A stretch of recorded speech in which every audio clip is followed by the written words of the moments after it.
नमस्कार। इतिहास के पन्नों से निकालकर एक ऐतिहासिक और अद्भुत कविता लेकर मैं आपके समक्ष उपस्थित हुआ हूँ। मित्रों, आप जानते हो राजस्थान क्षत्रिय वीरों की धरती रही है और इस धरती पर बहुत क्षत्रिय योद्धा हुए हैं, मगर बहुत सत्राणियाँ भी हुई है जो किसी भी मायने में क्षत्रिय वीरों से कम नहीं रही है। लेकिन हमारा दुर्भाग्य है कि हमें चंद क्षत्रियाणियों के बारे में ही जानकारी है, जैसे हाड़ी रानी, पद्मिनी। लेकिन इनके अलावा भी बहुत सारी वीरांगनाएं क्षत्राणियाँ हुई है, जिससे इतिहास सुशोभित हो रहा है, जिनकी जानकारी ज़्यादातर लोगों को नहीं है। मैं आज उन्हीं में से गुमनाम अंधेरे में से निकालकर एक ऐसी क्षत्राणी का चरित्र की कथा को कविता के रूप में रूपांतरित करके लेके आया हूँ। मेरी जो कविता है उसकी नायिका हीरा दे, एक क्षत्राणी जालोर की। उस समय जालोर में सोनगर क्षत्रिय वंश का राज था, राजा कामदेव राजा था, और उसका एक सिपाही था, योद्धा सूरवीर, जिसका नाम था विकादैया। विकादैया इस हीरादे का पति था। अलाउद्दीन खिलजी द्वारा जालोर किले पे जब आक्रमण किया जाता है, लेकिन जब वो जालोर किला जीत नहीं पाता है, वापस सेना लेकर के लौटता है, तब खिलजी का सेनापति हीरादे के पति विकादैया से साँठ-गाँठ कर लेता है और उसे एक धन की गठरी देता है और उससे किले के राज प्राप्त कर कल किले में सेना आ जाएगी ऐसा विश्वास प्राप्त करता है।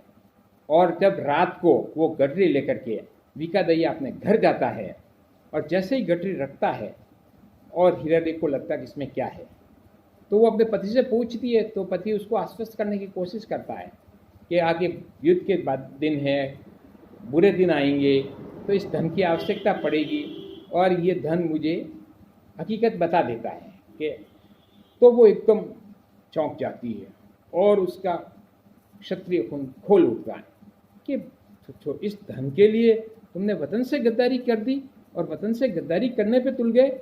तब वो उसको आश्वस्त करता है कि नहीं नहीं, इस धन के अलावा कल हमें किले की सूबेदारी भी मिलेगी। लेकिन वो वीरांगनाएं उसे समझाने की पूरी कोशिश करती है, लेकिन जब वो नहीं मानता है और वो खाना खा करके सो जाता है, उस वीरांगना के तन बदन में आग लग जाती है और वो सोचती है कि राष्ट्र खतरे में है, कल गुलामी का पल आने वाला है, अब मुझे क्या करना चाहिए। और वो एक बहुत कड़ा और निर्णायक निर्णय ले लेती है, जो निर्णय कोई महिला नहीं ले सकती है। नींद में ही उसी की तलवार से अपने पति का सिर काट देती है और उसी रात जाकर राजा को उसके सिर की भेंट चढ़ा देती है। दूसरे दिन पूरा राष्ट्र बच जाता है, किला बच जाता है। ऐसी महान क्षत्राणी के जीवन की कथा को लेकर मैं कविता लेके आया हूँ। मैं क्षमा प्रार्थी हूँ अगर मैं कोई ऐतिहासिक रूप से त्रुटि हो जाए तो मुझे आप लोग क्षमा करें। सुनिएगा, मेरी कविता को सुनिएगा, आनंद लीजिएगा और हकीकत को महसूस कीजिएगा। सुनिएगा।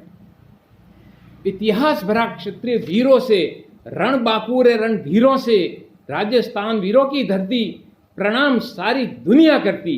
क्षत्रियों से कम नहीं क्षत्राणियां, गजब इनकी बलिदानी कहानियां। आज उससे मुलाकात होगी, क्षत्राणी हीरादे की बात होगी। उसने जो दंश भोगा ऐसा कभी ना हुआ होगा। क्षत्रियों की है मुकुटमणि, पन्ना हांडी पद्मनी। इतिहास में इसका ऊंचा स्थान, इनसे बड़ा हीरादे का सम्मान। सूरवीर था उसका सैया, नाम था उसका विकादैया। उसकी वीरता के गीत गाए जाते, शौर्य के किस्से सुनाए जाते। उस जमाने में जो वीर और शौर्यवान पुरुष होता था, उनके किस्से सुनाए जाते थे और गीत गाए जाते थे। तो विकादैया उसमें से एक था। उसकी वीरता के गीत गाए जाते, शौर्य के किस्से सुनाए जाते। वो वीर था, साहसी था, राजा कामदेव का विश्वासी था। जालोर सोनगरों की बात थी, काली अमावस्या की रात थी, घटना के दिन की बात कर रहा हूं मैं, जालोर सोनगढ़ की बात थी। काली अमावस्या की रात थी। अपने घर में बैठी हीरा दे, रखती राष्ट्र भक्ति के अटल इरादे, पाई क्षत्रिय धर्म की शिक्षा, भोजन पे थी प्रीतम की प्रतीक्षा। अचानक सशंक चाल से वो आया, अपने साथ भारी गठरी लाया, किया दरवाजा बंद, सांकल चढ़ा दी, गठरी प्रीतमा के आगे बढ़ा दी। खनक से उसे अंदेशा आया, जैसे उसने उस धन की गठरी को रखने के लिए नीचे रखा और उसकी आवाज, खनक की जो आवाज आई, उस वीरांगना ने पहचान लिया कि इसमें धन है और ऐसे समय में धन किस कारण से आ सकता है, उसका भी उसे एहसास हो गया और उसे लगा कि मेरे पति कुछ गलत करके आए हैं। आगे सुनिएगा। खनक से उसे अंदेशा आया, सोचा इतना धन कहां से लाया, पति की चोर निगाहें भाग गई, धन की हकीकत सुन कांप गई। अब बीका दैया बोला था, गठरी का राज खोला था, छाए युद्ध के बादल काले, आगे दुर्दिन आने वाले, खिलजी सेनापति आया था, गठरी साथ में लाया था। हम भी भक्त के सताए हैं, किले के कुछ राज बताए हैं, कल खिलजी सेना आएगी, किला फतेह कर जाएगी। आज मिली धन की गठरी, कल मिलेगी किले की सूबेदारी। मैं राजा तुम रानी होगी, जीवन की नई कहानी होगी, कब तक अभाव में दुख सहोगी, तुम गहनों में लदी रहोगी, जीवन अपना झूल झुलैया होगा, आज राजा कानदेव कल दैया होगा। गठरी ने ऐसा विष घोला था, हीरा डे का क्षत्रिय लहू खोला था, ठीक नहीं दुश्मन से यारी। वो चेताती है अपने पति को, उसका राष्ट्रभक्त प्रेम जाग जाता है जब वो कहती है, गठरी ने ऐसा विष घोला था, हीरा डे का क्षत्रिय लहू खोला था, ठीक नहीं दुश्मन से यारी, मत करो वतन से गद्दारी, तुम तलवार के धनी हो, तुम तो वैसे ही धनी हो। उस जमाने में तलवार के धनी, योद्धा, वीर, शौर्यवान, पराक्रम वाले व्यक्ति को धनी माना जाता था, पैसों की कोई अहमियत नहीं था।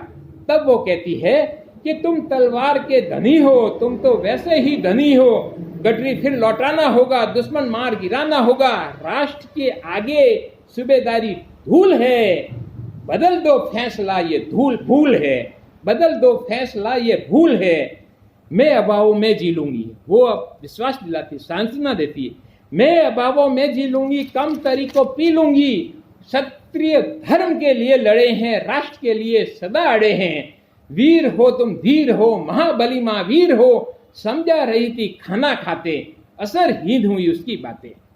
खाना उसको खिलाते खिलाते और खुद खाते खाते उसको समझाने के प्रयास करते हैं, लेकिन विका दैया पे बिल्कुल उनका बातों का असर नहीं होता है। समझा रही थी खाना खाते, असरहीन हुई उसकी बातें, वो लालच में पड़ा रहा, अपनी जिद पे अड़ा रहा। तब वो क्या कहती है, बरस बन शेरनी वो गर्जी थी, बन शेरनी वो गर्जी थी, धिक्कार वीरता तेरी फर्जी थी, सब तुझ पे अंगुली उठाएंगे, बेटे गद्दार की संतान कहलाएंगे। उस जमाने में गद्दार बनना सबसे बुरी गाली होती थी, बुरा श्राप होता था, इससे बड़ी कोई गाली और श्राप नहीं हो सकता था। कोई भी व्यक्ति ये नहीं चाहता था कि उसकी संतान गद्दार की संतान कहलाए, तो उसे इस स्तर तक ताना दिया जाता था ताकि वो मान जाए। बन शेरनी वो गर्जी थी, धिक्कार वीरता तेरी फर्जी थी, सब तुझ पे उंगली उठाएंगे, बेटे गद्दार की संतान कहलाएंगे, सुनी बातें की आनाकानी, हीरा डे की एक न मानी। फिर भी उसने नहीं माना। खाना खाके वो सो गया, मीठे सपनों में खो गया, मैं राजा बन ऐठूंगा, कल गद्दी पे बैठूंगा। कल की बात कर रहा है, यहां तो पल की खबर नहीं है और वो कल की बातें करता है।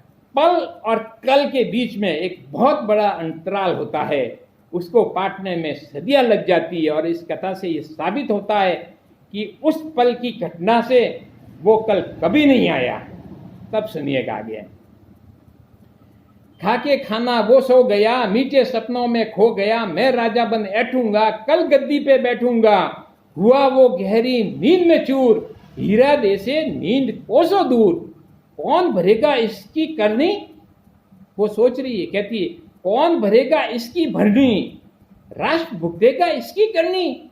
तन बदन में लग गई आग, पति लगा जहरीला नाग, अब उसे ही कुछ करना होगा। उसने सोचा पति ने तो गद्दारी कर दी है, लेकिन अब इसको कैसे रोका जाए। तब वो सोचती है अब उसे ही कुछ करना होगा, जीना होगा या मरना होगा। माँ का दूध ना लजाने दूंगी, राष्ट्र पे आंच ना आने दूंगी। पति ने किया दगा है, राष्ट्र दाव पर लगा है। उसके आगे था प्रश्न खड़ा, राष्ट्र बड़ा या सुहाग बड़ा। देखो किस निर्णय पे पहुंच दिए, सुनिएगा। उसके आगे था प्रश्न खड़ा, राष्ट्र बड़ा या सुहाग बड़ा। राष्ट्र पे संकट छाया है, अब निर्णायक क्षण आया है। हौसला दिया मां भवानी ने, लिया निर्णय कड़ा क्षत्राणी ने। आंखों में छाया उसके काल, निर्णय लिया बड़ा विकराल। और क्या निर्णय लेती है, सुनिएगा 2 पंक्तियों में, और आपको ठीक लगे तो आपकी प्रतिक्रिया चाहूंगा। आंखों में छाया उसके काल, निर्णय लिया बड़ा विकराल। जो किले का राज बताएगा, कल सूरज नहीं देख पाएगा। जो किले का राज बताएगा, कल सूरज नहीं देख पाएगा। कांपा था हाथ उसका एक बार, जब पकड़ी थी उसने तलवार। किया भरपूर प्रहार तलवार से, सिर काट दिया पति का एक ही वार से। वो रणचंडी बन आई थी, पति के खून से नहाई थी। मिटा दी अपने हाथों की मेहंदी, सिर लिया हाथ में चल दी। राजा को संदेशा भिजवाया, मिलने उसे पॉल में बुलवाया। सारी हकीकत उसे बता दी, सिर की भेंट उसे चढ़ा दी। अब राजा सोचता है, अचंभित, अचरित, विस्मित, हतप्रभ रह जाता है कि ऐसा कैसे कर सकती है, कोई महिला ऐसा कर सकती है। सुहाग से बढ़कर किसी की पत्नी के लिए कोई मूल्यवान चीज नहीं होती, और वो उस जमाने की बात तो और ही थी। और अपना सुहाग खुद मिटा देना, राजा खुद एकदम परेशान हो जाता है। और वो सोचता है, सारी हकीकत उसे बता दी, सिर की भेंट उसे चढ़ा दी। कैसे माना होगा इसका मन, राजा सोचता है, कैसे माना होगा इसका मन। सोच के राजा रह गया सन। तभी इतिहास एक पल रुक गया, तभी इतिहास एक पल रुक गया। कदमों में उसके राजा झुक गया, कदमों में उसके राजा झुक गया। सदियां याद रखेगी तेरी कहानी, राजा कहता है उसको, सदियां याद रखेगी तेरी कहानी। ना हुई ना होगी ऐसी क्षत्राणी, ना हुई ना होगी ऐसी क्षत्राणी। उसने जीवन अपना तार दिया, सुहाग राष्ट्र पे वार दिया। सुहाग अपना लुटा दिया, राष्ट्र को उसने बचा लिया। सुनते अभी तक उसकी कहानियां, क्षत्रिय से कम नहीं क्षत्राणियां। इतिहास भरा क्षत्रिय वीरों से, रण बांकुरे रणधीरों से। राजस्थान वीरों की धरती, प्रणाम सारी दुनिया करती। क्षत्रिय से कम नहीं क्षत्राणियां, गजब इनकी बलिदानी कहानियां। जय क्षत्राणी हीरा दे, जय जालोर, जय राजपुताना, जय राजस्थान। नमस्कार दोस्तों, अगर आपको कविता अच्छी लगी हो, सच्ची लगी हो, तो प्रतिक्रिया जाहिर करें। कोई कमी हो तो मुझे सूचित करें। धन्यवाद।